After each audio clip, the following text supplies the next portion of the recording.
Ya, assalamualaikum warahmatullahi wabarakatuh. Selamat kembali lagi.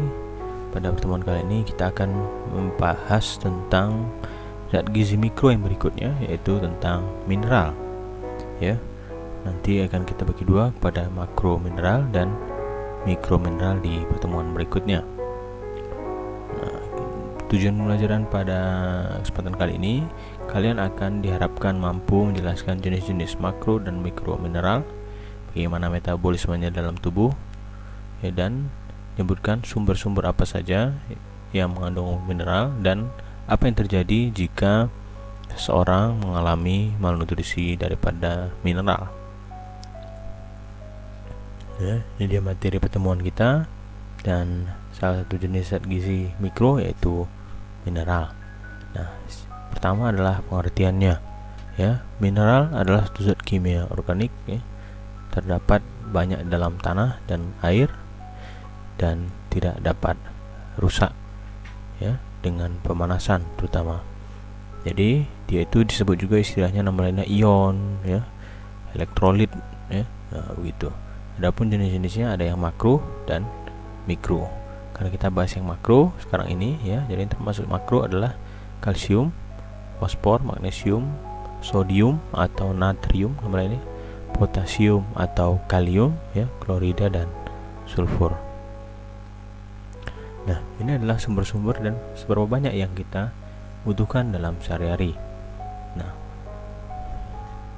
kalsium kita lihat sumber utamanya dari produk-produk susu, ya, sayur-sayuran hijau seperti contohnya brokoli dibutuhkan untuk orang dewasa sekitar 2 gram per hari, ya, kandungannya. Fosfor dari salmon, yogurt, ya, ayam, magnesium dari kacang almond, ya, kacang-kacangan, kemudian sodium atau natrium dari garam, ya, atau dari sop kalengan, ya, makanan kemasan. Ini kita lihat jumlah-jumlahnya di sini. Ini klorid, ya, klor, potasium atau kalium dari pisang kita lihat banyak, ya. Sulfur, ya, dari bawang-bawangan, telur dan air, ya.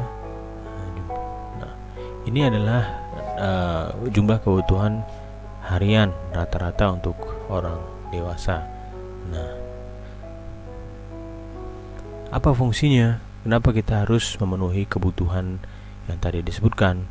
Ya, karena kalsium fungsinya satunya untuk membentuk struktur tulang dan gigi, untuk kontraksi otot juga, ya.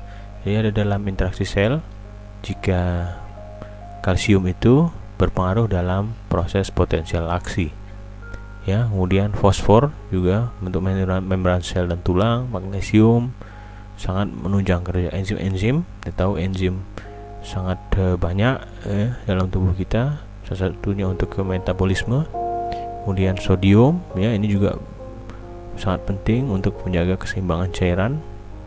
Klor, ya, membantu sistem pencernaan. Potasium, ya, interaksi antar sel, ya.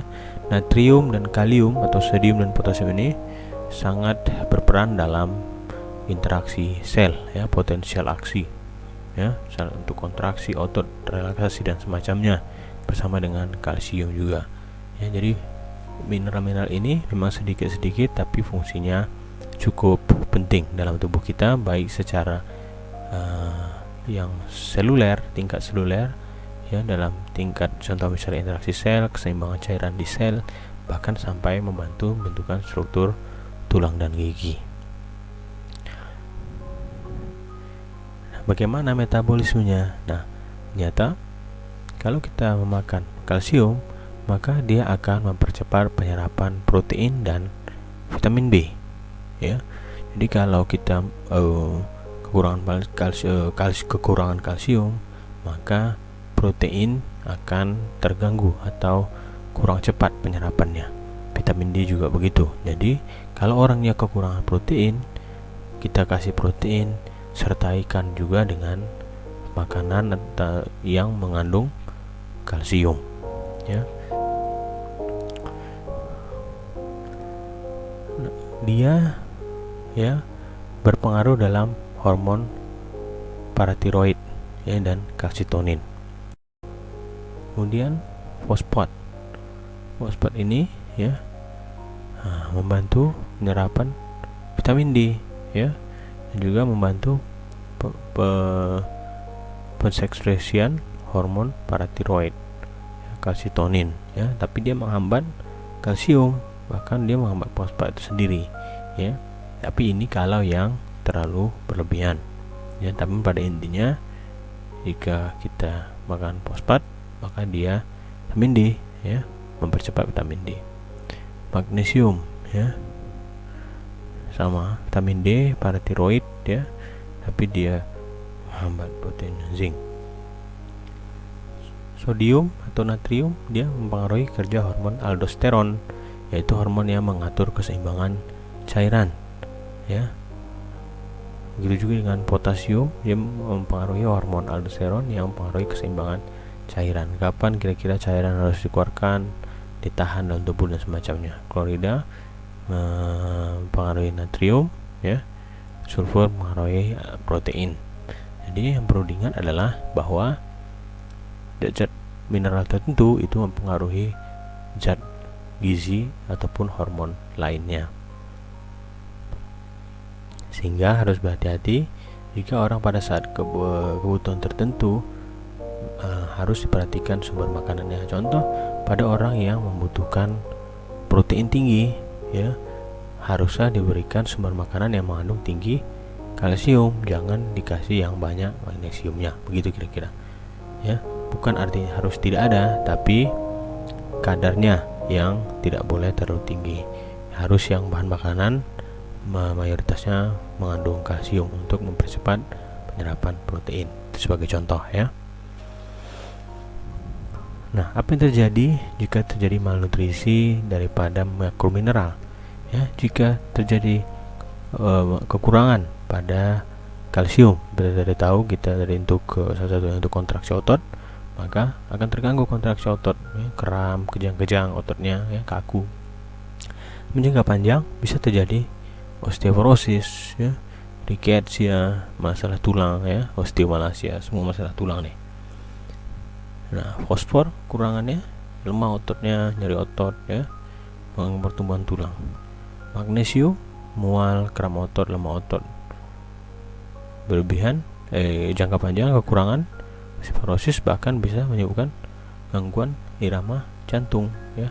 Jadi bukan jangan dari kita ada bahas jika dia secara metabolisme dia mengganggu penyerapan satu zat tertentu misalnya, bukan berarti dia haram dimakan, bukan ya, tapi harus diperhatikan kondisi-kondisi tertentu.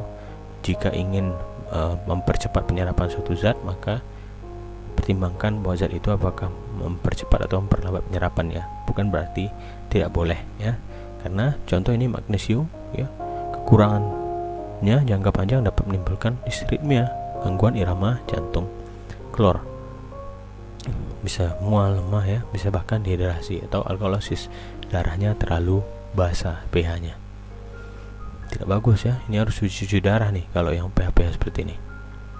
Ya, kemudian sodium, ya, tadi bilang untuk interaksi sel, untuk otot, ya, maka yang terganggu adalah pergerakan motorik. Bahkan bisa menimbulkan gangguan kesadaran, bahkan disritmia juga, ya, karena kontraksi otot jantung terganggu.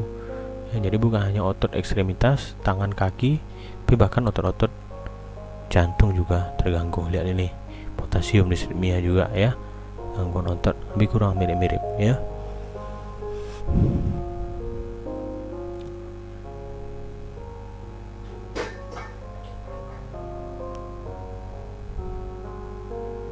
Nah, untuk berlebihan apa, ya, jika berlebihan terlalu banyak juga menyebabkan nyeri otot, lemah, pusing. Jadi jangan terlalu stres sekali. Wah, ini harus banyak minum susu berkalsium nih, ya. Kalau memang kira-kira udah cukup, ya udah, jangan terlalu berlebihan, karena jika berlebihan jangka panjang bahkan bisa menimbulkan osteoporosis atau batu kalsium, batu saluran kencing, ya, bisa menimbulkan gangguan ginjal, ya, dan lain-lain, banyak, ya. Nyeri otot, lemah, konstipasi, penyakit jantung, ya, bisa dibaca. Magnesium bisa menyebabkan hipotensi, henti jantung, ya. Lemah, ya, mual, klor, gangguan ginjal. Kemudian sodium, ya, jika terlalu banyak, wah jelas yang asin-asin. Inilah kenapa sebab orang darah tinggi nggak boleh makan asin-asin, karena cairan tertahan orang jadi hipertensi, ya, karena kerja jantung jadi berat. Kalau lama-lama hipertensi bisa jadi stroke, jangan jantung, atau bahkan bisa terjadi gangguan ginjal karena terlalu berat kerja ginjal mengeluarkan sodium yang berlebihan. Juga dengan potasium, kekurangan potasium maka jadi kebas-kebas, ada kontraksi otot yang tadi terganggu, bahkan bisa terjadi disritmia, gangguan irama jantung, ya, sulfur, batu, sesak, asma, dan lain-lain, ya. Oke, jadi kesimpulannya makromineral itu, ya, dibutuhkan, ya, disebutkan dia makro karena dia jumlahnya dibutuhkan oleh tubuh lebih banyak ketimbang yang mikro, ya. Tapi tidak terlalu banyak, tidak seperti zat gizi makro, ya. Tetap karena dia mikronutrien, zat gizi mikro, maka kebutuhannya lebih sedikit daripada makronutrien atau zat gizi makro. Untuk mineral, khusus mineral, makromineral itu jumlahnya dibutuhkan lebih banyak ketimbang mikromineral. Kenapa dia dibutuhkan? Karena berperan dari tingkat seluler, ya, interaksi sel, ketahanan cairan sel, ya, kontrak hingga sampai yang tingkat jaringan otot, kontraksi tulang, pembentukan tulang, bahkan hormon-hormon dan enzim. Oleh karena itu jika kekurangan juga akan menimbulkan masalah, namun jika berlebihan juga dapat menimbulkan masalah. Dan satu zat gizi tertentu ini, mineral-mineral ini tadi, dapat mempengaruhi zat gizi lainnya. Maka perlu diperhatikan jika kita menginginkan suatu kondisi tertentu, maka perlu dipertimbangkan zat gizi mineral apa yang paling cocok untuk ditambahkan. Dan yang kurang disarankan bukan berarti tidak boleh, karena jika kekurangan dapat menimbulkan masalah dan kalau berlebihan juga dapat menimbulkan masalah. Oke, sekian dulu penjelasan pada pertemuan kali ini tentang makromineral. Jika ada pertanyaan, silahkan komentar di bawah, dan pada pertemuan berikutnya kita akan bahas mikromineral.